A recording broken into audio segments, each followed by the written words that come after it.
Hello everyone, how are you? I hope everyone is doing well. Good morning, good afternoon, good evening. Today is Saturday, 5th of August 2023. And today's video, I'm going to share with you, talk with you about the top 3 greatest super featherweight fighter ever, pound for pound, 130 pounds, okay? The top 3 greatest super featherweight, 130 pounds, okay? But before that, we are going to review again from my previous videos on those top 3 greatest fighter ever, pound for pound. From the heavyweight, the number 3, uh, Larry Holmes. Number 2 is Muhammad Ali. And number 1 is Joe Louis. Okay? Just look at the description below and it is posted there. Okay? It is written there, the links. Okay? The explanation, the details, the facts about the reason why they are the top 3 greatest fighter ever. Top 3 heavyweights. Okay? Then second is the top 3 greatest light heavyweight. By the way, the heavyweights, the weight category is 200 plus pounds, okay? The light heavyweight is 175 pounds, the weight limit of light heavyweight. So the number 3, Roy Jones Jr. Then number 2 is Michael Spinks. And number 1 is Archie Moore. Alright? Then the top 3 greatest middleweight, which is 160 pounds. Number 3 is Bernard Hopkins. Number 2 is Marvin Hagler. And number 1 is Sugar Ray Robinson. Okay? Sugar Ray Robinson. The GOAT. Okay. And then yesterday, I've talked about the greatest, top 3 greatest lightweight fighter, boxer ever, pound for pound. Number 3 is Sugar Shane Mosley. Number 2 is Pernell Whitaker. And number 1 is Roberto Duran. Okay, again, the description is written below. Okay, just check my videos. All the links are written below. Okay, on the facts, the details about the reason why they are top 3 on their division, greatest fighter ever, pound for pound. Okay, for this video about the top 3 greatest super featherweight, 1-3 pounds, or they may call it junior lightweight, 130 pounds. The number 3 is none other than from the Philippines, Gabriel Flash Elorde. The reason why, because as a height of 5'5" and 1/2, okay? His height is 5'5" and 1/2, 5'5.5", okay?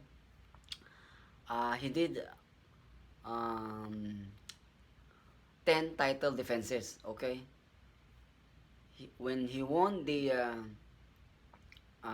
super featherweight title, he won it the lineal championships.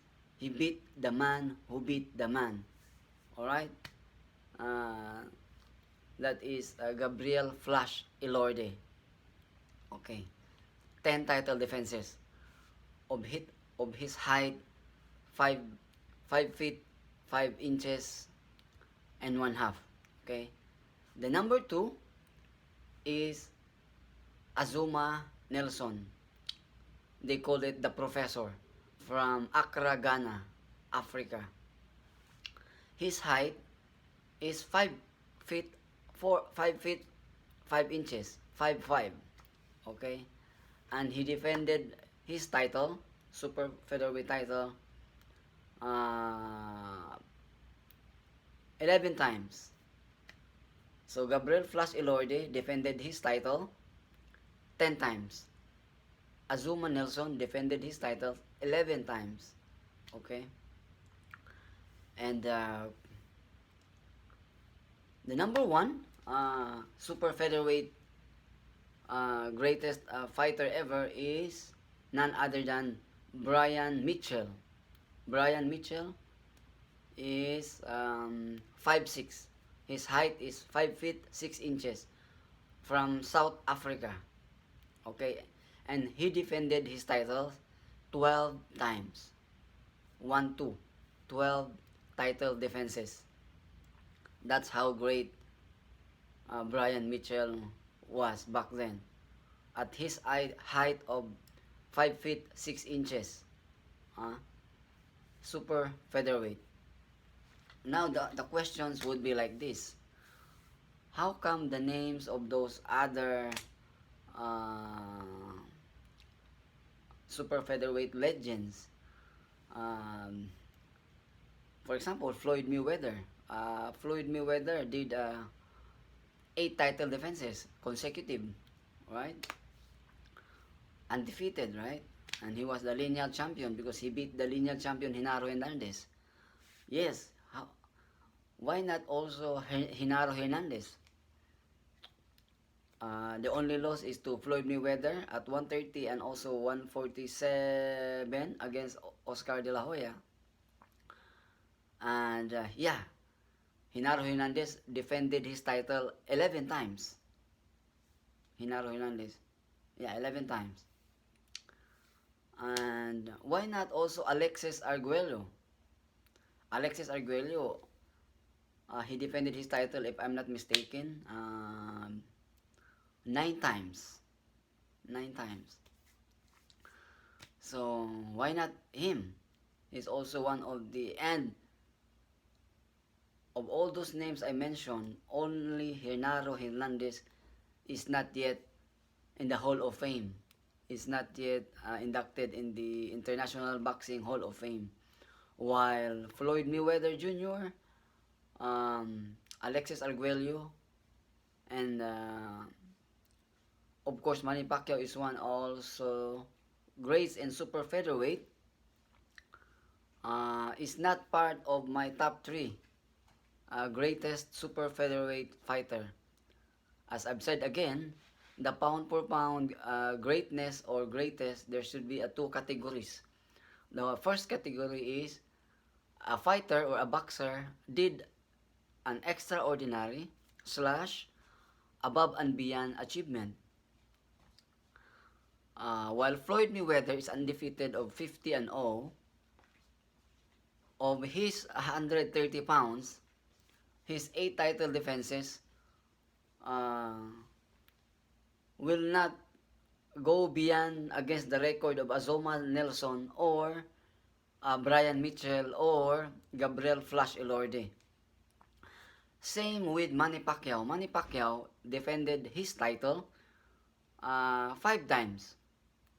And of all those names, Manny Pacquiao on his resume at 130 pounds is the only fighter that has 3 Hall of Famers. 3 all-time greats on his resume on the 130 pounds. And those names are Eric Morales, Marco Antonio Barrera, and Juan Manuel Marquez. Those names are on Pacquiao's 130 pounds victories. Alright? So there's another great super featherweight. Julio Cesar Chavez is also one of the all-time greats, Hall of Famer. Did very good, awesome in the lightweight. Super featherweight, 130 pounds. But it's not on the list of top 3. Okay, let's go back to a pound for pound.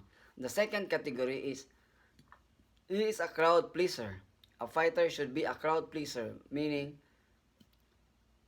he or she has the charisma to gather the viewers to watch him or her inside the arena, willing to buy tickets to watch the fighter, okay? Willing to buy pay-per-views. So, two categories to be a pound for pound greatest fighter. Number one, again, is he did a extraordinary achievement, above and beyond accomplishment, okay? Above the normal, above the usual achievement.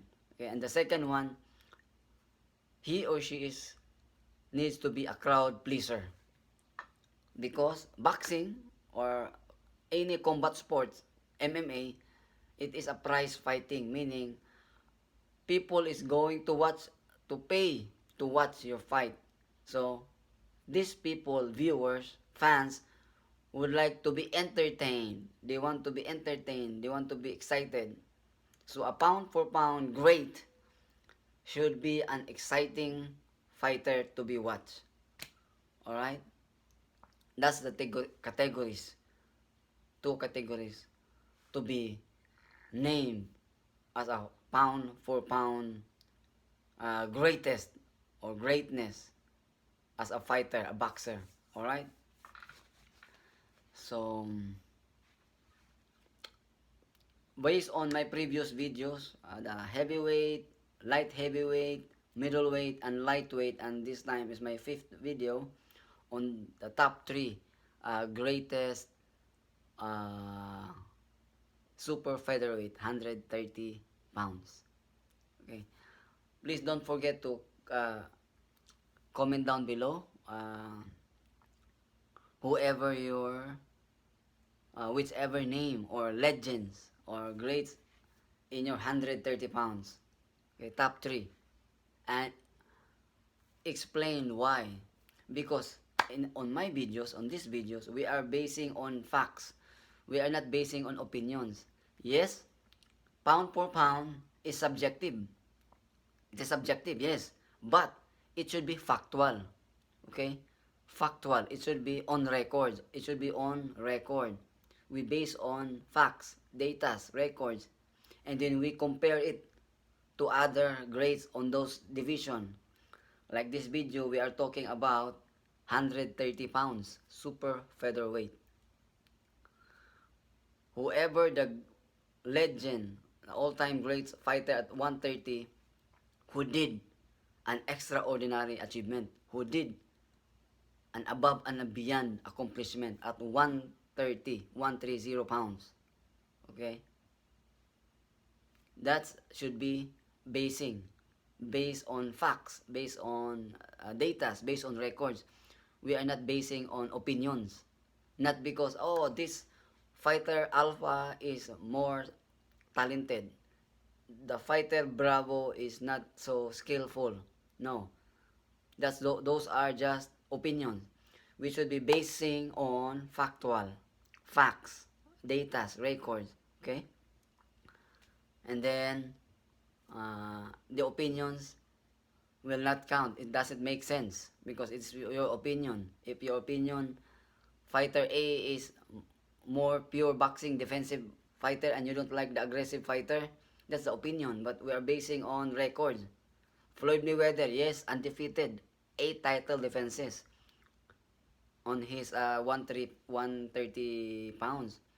But for example, Gabriel Flash Elorde did 10 title defenses. See that? By the way, Gabriel Flash Elorde lost to, in between, during his reign as a super featherweight king, he lost twice against Carlos Ortiz on lightweight, on 135 pounds, because he moved up. A great fighter like Gabriel Flash Elorde, by the way, he is an all-time great. He is a Hall of Famer, okay? He's a Hall of Famer. He moved up, he challenged himself, moved up to 135 from 130, and challenging then the lineal 135 pounds champion Carlos Ortiz. And Flash Elorde lost twice against Carlos Ortiz at 135. He also lost during those of his reign to Yoshiaki Yoshiaki Nituma. Yeah. Yoshiaki Nituma. First fight against at 135. They fought at 135 pounds, not in 130. And then in the second fight, that's the time Gabriel Flash Elorde lost the title. And by the way, as I said earlier, all of Gabriel Flash Elorde's super featherweight defenses are all undisputed. Back then, the only belts are two, WBA and WBC, plus the ring magazine. Gabriel Flash Elorde, which is our top three greatest super featherweight fighter ever, defended his titles, undisputed title, okay, WBA, WBC, and ring during those times, 1960s. Defended it 10 times. Alright? Then our number 2 is Azuma Nelson. And again, Gabriel Flash Elorde is 5 feet 5 inches and 1/2. Azuma Nelson is 5 feet 5 inches. Why I said about those heights? Because when we are talking about pound for pound, even though they are already on the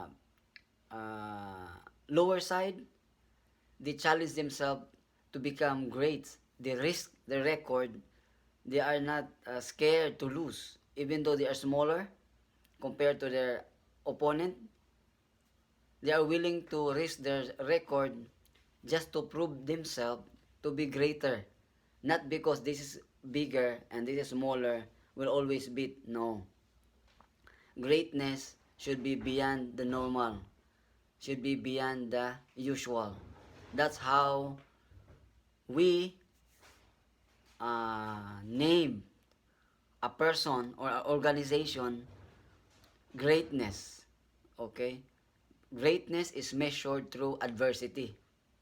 What does that mean? It does mean that even you lose, you have this capacity to bounce back. Okay? To bounce back and rise up big time. So after a loss, you have to get up and bounce back and win. Keep on trying. Not just preserving your zero, preserving your loss. No, that's not greatness. That's a BS. It doesn't make sense. Alright? So, and Genaro Hernandez, yeah, got 11 title defenses.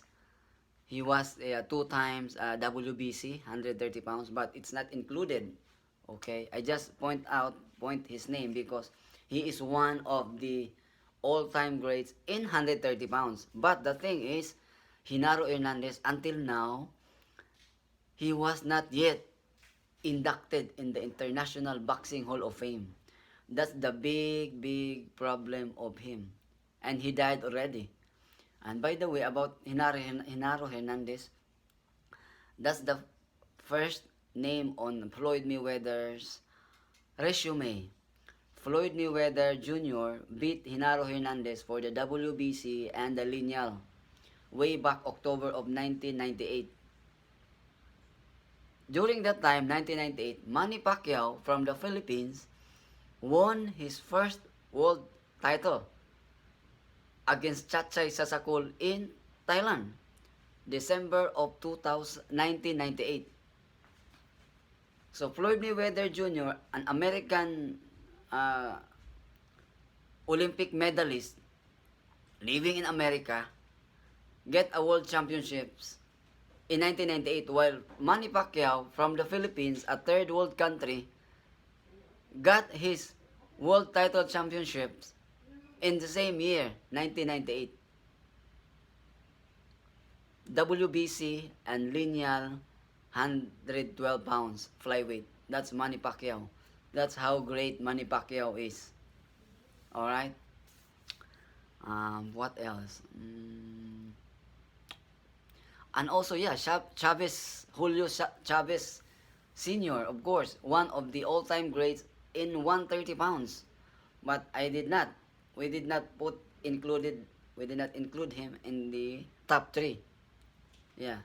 Even though Julio Cesar Chavez is 5 feet 7 inches. So if you observe, those greatest are in the smaller in height. Brian Mitchell is 5'5" and 1/2. Azuma Nelson from Accra, Ghana is 5 feet 5 inches. And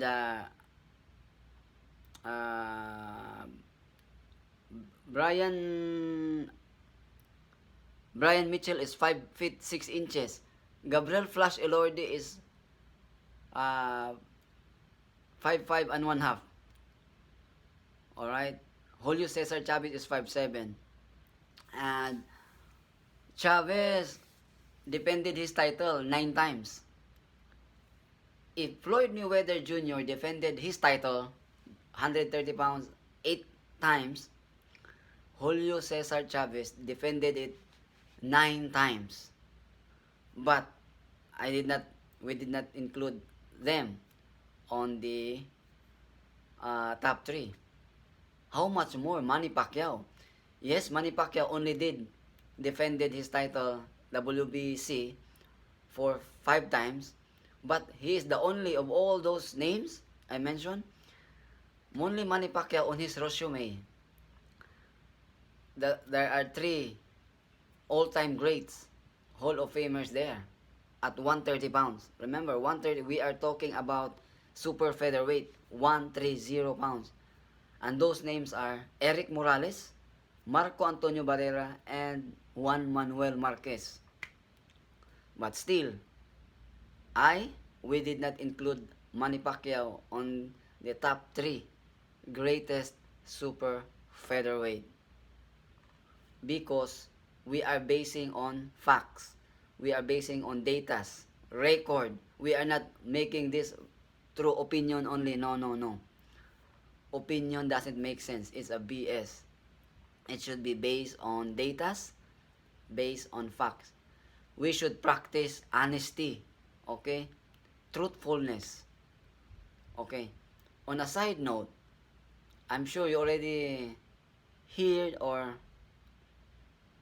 see about inside the court, or if you are attending a Senate or congressional hearing, the witness or the resource person, when the Senate Secretary General or Congressional Secretary General ask them to stand up, raise the right hand, alright, raise their right hand and say, repeat after me.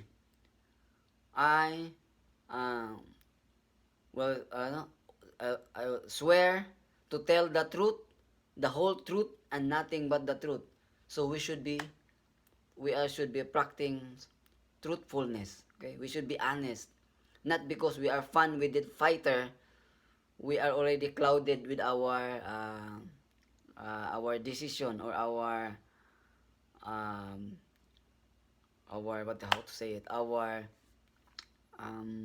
conclusion. No, we should always base it on data, facts, records. Okay, not opinions. No. Pound for pound fighter, yes, it is subjective, but it should be based on facts, data, records. Okay, not opinions. No, opinions is nonsense. Alright, what else? Gabriel Flash Elorde.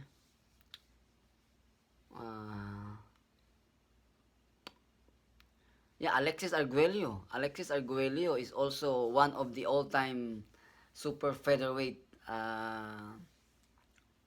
legend. And of course, he is a Hall of Famer. Of all those names, only Genaro Hernandez is not a Hall of Fame. Of course, Brian Mitchell is not yet until now. But Genaro Hernandez, Alexis Arguello, a 3-division world champion, though he is a Hall of Famer, an all-time great, but he is not on our top 3 greatest super featherweight now. And by the way, he defended his title, I believe, 8 times, same as Floyd Mayweather Jr. Floyd Mayweather Jr. and Alexis Arguello defended their title 8 times. But they are not on the top 3. And by the way, Alexis Arguello is 5'11", 5 feet 11 inches, so tall. And there are also one all-time greatest super featherweight that's 5'10". Arguello, apologies, 5'10", 5 feet 10 inches. Alexis Arguello, 5'10". Same height as Spence. Errol Spence is 5'10". Alexis Arguello is 5'10", 5 feet 10 inches. There's a 5'11". Genaro Hernandez. Genaro Hernandez is 5 feet 11 inches. So there you go. So those heights should be, like for example, Genaro Hernandez. He should be fighting already at welterweight, super welterweight, junior middleweight, middleweight. You know, but they did not do it. Alexis Arguello, he should be fighting also at super welterweight, junior middleweight, middleweight. Yeah. Because there's 5'10", 5'10", Oscar De La Hoya. 5'10", yes. 5'10", Antonio Margarito, 5'11". So there's a lot of, you know, they should be fighting beyond their comfort zone. There you go. That's why this pound for pound debate, greatness debate, is very easy to understand and very easy to, you know, to conclude. A smaller fighter moving up in a bunch of weight classes and winning compared to this naturally bigger fighter. You know, it's like a weight bully or a height bully. Okay, I will give you one example. No, Errol Spence Jr. No disrespect to him. Errol Spence is a very good fighter, solid. Okay, maybe someday somehow he might be inducted into the International Boxing Hall of Fame. But if you ask me, in my honest opinion, Errol Spence Jr. is a weight bully. A weight bully and also a height bully. He is a naturally bigger guy. But from his pro debut, professional boxing debut, until last week against Crawford, he stays on welterweight, 147 pounds. He's a big guy. He can move up even to 168 at his height of 5'10". Canelo Alvarez. And by the way, Canelo Alvarez is 33. Errol Spence is 33. And look at Canelo Alvarez from pro debut, 147 pounds. Now is fighting at 175 and 168. That's how greatness. That's how you check or a review for greatness. You have to go beyond, above your comfort zone. Risk. You have to risk and risk and risk. Take risk if you want to be great. Not because it's your comfort zone, then you just stay there because you are preserving your record, you are preserving your zero. No. To be great, if you want to be great, dare to be great by risking risking your record and risking your life to go above and beyond. I hope you understand now the true meaning of pound for pound greatness. You have to risk your record, risk your life to achieve the extraordinary, the above ordinary, above the usual. That's what we call pound for pound greatness. Alright? And I will post or write on my description all the facts of all the records so that you can read it, alright, for your own consumption. Again, thank you so much for watching, and see you again until next time. Alright, be safe everyone, stay blessed and share your blessings. Alright, I'm strong. Until next time.